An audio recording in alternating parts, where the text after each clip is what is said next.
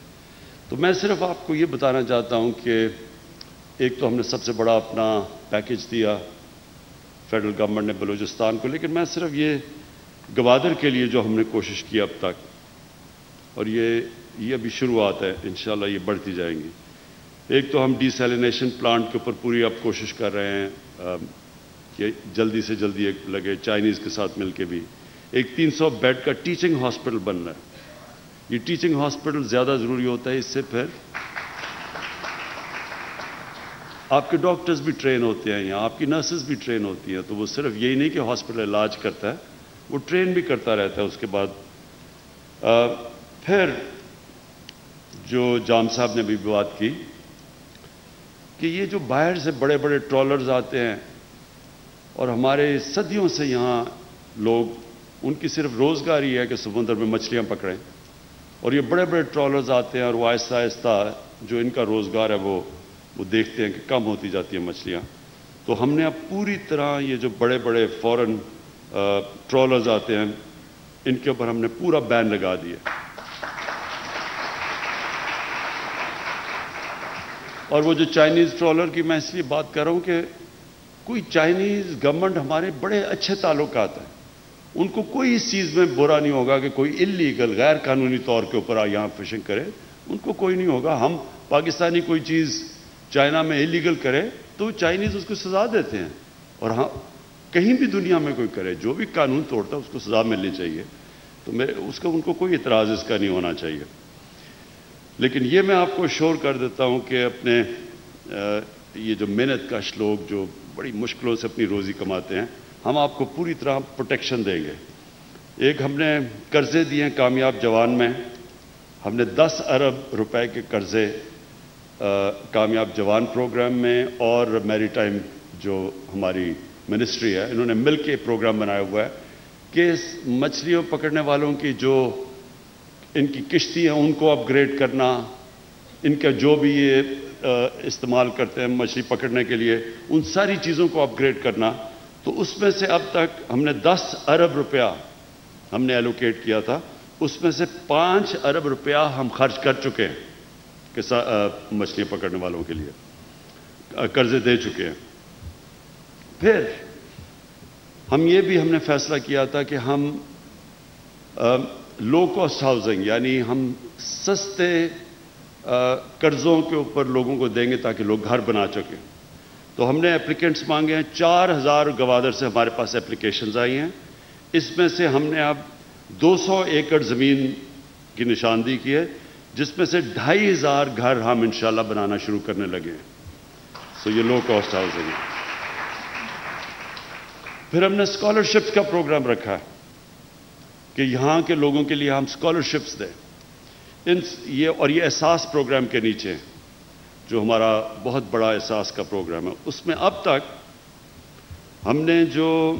ہمارے پروگرام میں جو ہم نے آئیڈینٹیفائی کیے ہیں وہ 4698 نوجوان ہیں جن کو ہم احساس کی اسکالرشپس دے رہے ہیں. اور پھر ہماری یہ کوشش ہے کہ جو کمیونیکیشن، دیکھیں سب سے بڑا مسئلہ یہ بلوچستان کا، کمیونیکیشن اتنا بڑا علاقہ ہے،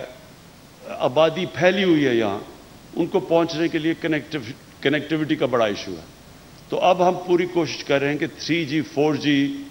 جو کہ انٹرنیٹ کنیکٹیوٹی ہے وہ آہستہ آہستہ ہم بلوچستان میں ساری جگہ پھیلا دیں، تاکہ لوگوں کے لیے اس سے فائدہ یہ ہوگا آگے جا کے لوگ اپنے گھروں میں بیٹھ کے کام کر سکتے ہیں، خواتین گھر میں بیٹھ کے روزگار اپنا کما سکتی ہیں. تو یہ ہمارا اگلا ہے کہ ہم کور کریں. تقریباً اب تک میرے خیال میں 40% تک ہم پہنچ چکے ہیں، یہ ہماری کوشش ہے. لیکن ہم پورے بلوچستان تک 3G 4G کی کنیکٹیوٹی انٹرنیٹ کی کرنا چاہتے ہیں، جس سے بالکل ایک سارے علاقے کے اندر ایک انشاءاللہ ہمارے یوتھ کے لیے بہت بڑی اپرچونٹیز مل جائیں گی. میں آخر میں آپ سب کو ایک چیز پھر سے اس چیز کا احساس دلوانا چاہتا ہوں کہ ہماری گورنمنٹ ہر سال ہمارا انشاءاللہ ہماری اکانومی جیسے جیسے اٹھ رہی ہے،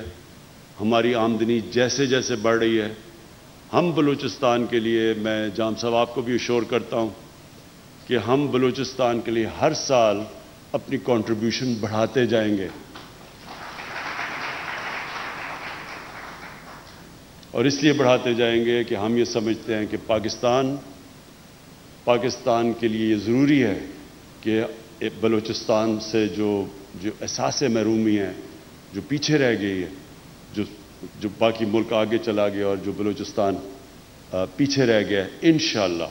ہم پورا زور لگائیں گے، ہم بھی آپ کے لیے کریں گے. اور دوسرا یہ جو سی پیک ہے، یہ اصل میں سب سے زیادہ فائدہ سی پیک کا بلوچستان کو ہے. آپ دیکھتے رہیں گے کہ جیسے جیسے یہاں ڈیولپمنٹ ہوتی جائے گی، جیسے جیسے یہاں انویسٹمنٹ ہوتی جائے گی، انڈسٹری آئے گی یہاں، تو سب سے زیادہ فائدہ بلوچستان کے لوگوں کو ہوگا. اور خاص طور پہ گوادر کے لوگ بڑے خوش قسمت ہیں، کیونکہ آپ کا بالکل یہ علاقہ بدل جائے گا. اور یہ آپ اپنے ذہن سے نکال لیں کہ اب یہ ہوگی ڈیولپمنٹ تو یہاں کے لوگوں کو کوئی پوچھے گا نہیں. کیونکہ یہ لوگ ہمیں کہتے ہیں سوئی گیس جب نکلی تو وہ جو علاقے میں لوگ تھے ان کے اوپر تو کسی نے کوئی انویسٹمنٹ کی نہیں، وہ ساری پاکستان میں وہاں سے گیس نکل کے سارے پاکستان میں گئی، لیکن وہاں مقامی لوگوں کو تو بہت کم فائدہ ہوا. تو یہ اب جو تاریخ سے ہم نے یہ جو اس ناانصافی سے چیز سیکھی کہ آگے سے یہ ابھی کبھی نہیں ہوگا. سب سے پہلے ہم یہ انشور کریں گے کہ مقامی لوگوں کو پوری طرح فائدہ ہو. بہت بہت شکریہ.